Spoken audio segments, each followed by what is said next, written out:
এইখানে অনেক রাজনৈতিক দল আছেন যারা নির্বাচন কেন্দ্রিক বিভিন্ন ধরনের জোট বা অ্যালায়েন্সের আলাপ আলোচনার একটা সমঝোতায় পৌঁছে গেছেন।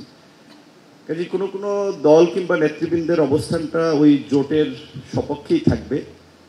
সেক্ষেত্রে এই অভ্যুত্থানের পূর্বে যে পরিষ্কার একটা ঘোষণা ছিল যে ফ্যাসিবাদী ব্যবস্থার বিলোপ এবং নতুন রাজনৈতিক বন্দোবস্ত, সেক্ষেত্রে আমি লক্ষ্য করছি, আমাদের বেয়াদবি হলে মাফ করবেন, অনেক নেতৃবৃন্দই দ্রুত সময়ের মধ্যেই সংসদে যাওয়া কিংবা মন্ত্রী হওয়ার আকাঙ্ক্ষা সংস্কারের চেয়ে তাদের মধ্যে বেশি, যার ফলে সংস্কারের চেয়ে আমি নির্বাচনের আলাপটা যত জোরালো দেখি, সংস্কারের প্রশ্নে কিংবা রাজনৈতিক একটা নতুন সমঝোতার প্রশ্নে অনেকের মধ্যে সেই আলাপটা না পেয়ে নিজে খুব হতাশ হচ্ছি।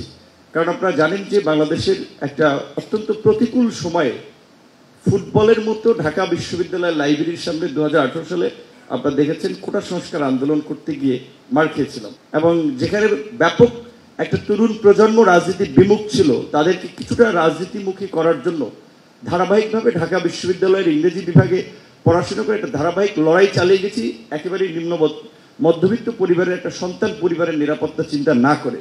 আবার এই আন্দোলনে যে আমাদের ভাই বোনেরা যারা একটা বড় ধরনের ঝুঁকি নিয়ে শেষ পর্যন্ত এই গণ অভ্যুত্থানের দিকে দেশকে নিয়ে গিয়েছে, সেখানে রাজনৈতিক সংস্কৃতির যদি পরিবর্তন না হয় তাহলে নির্বাচন অর্থবহ হবে না।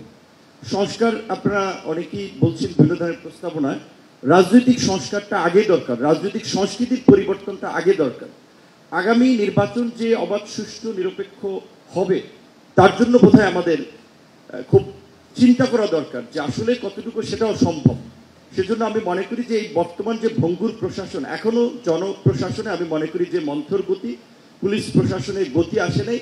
কাজেই সেক্ষেত্রে 6 মাস ধরে যে স্থানীয় সরকারটা নাই, যার ফলে পুরো দেশের স্থানীয় সরকার তো সরকারের উন্নয়নের মূল কেন্দ্রবিন্দু, স্থবির অবস্থা। এখন আপনারা বিশেষ ব্যক্তি ক্রাইটেরিয়ায় প্রশাসক দিবেন, এটা কিভাবে চুজ করবেন? তার চেয়ে বরং আমরা মনে করি দ্রুত সময় স্থানীয় নির্বাচনটা দিয়ে প্রশাসনের সক্ষমতা যাচাই করা যায়। জাতীয় নির্বাচনের পূর্বে আমরা গত 6 মাসের অভিজ্ঞতা দেখেছি, বর্তমান বিশেষ করে স্বরাষ্ট্র উপদেষ্টা, স্বাস্থ্য উপদেষ্টা এবং এরকম বেশ কিছু মন্ত্রণালয়ের উপদেষ্টারা কার্যত ব্যর্থতার পরিচয় দিয়েছেন। স্বরাষ্ট্র এবং কৃষির মতো দুটো বৃহৎ মিনিস্ট্রি একজনের পক্ষে সামলানো সম্ভব না। প্রয়োজনে আরও কিছু লোককে অন্তর্ভুক্ত করে উপদেষ্টা পরিষদ আপনারা পুনর্গঠন করেন, এবং আপনাদের সরকারকেও আমরা বলবো, আমরা আপনাদের মধ্যে একটা বিষয় লক্ষ্য করছি, আপনাদের রাজনীতিবিদদেরকে সাইড করে কাজ করার একটা প্রবণতা। রাষ্ট্র একটা রাজনৈতিক প্রতিষ্ঠান, রাজনীতিবিদদের অংশগ্রহণ এবং মতামত ছাড়া চলবে না। প্রয়োজনে যারা আগামী 5 ইয়ার্স রাজনীতি করবে না, সেই কন্ডিশনেও অন্তত কিছু অভিজ্ঞ লোককে নিয়ে আগামী 10 মাস পরে, যেহেতু ডিসেম্বর নির্বাচন, সেই পর্যন্ত অন্তত ভালোভাবে রাষ্ট্রটা চালান। আপনাদের প্রতি আমাদের এটা আহ্বান। ধন্যবাদ।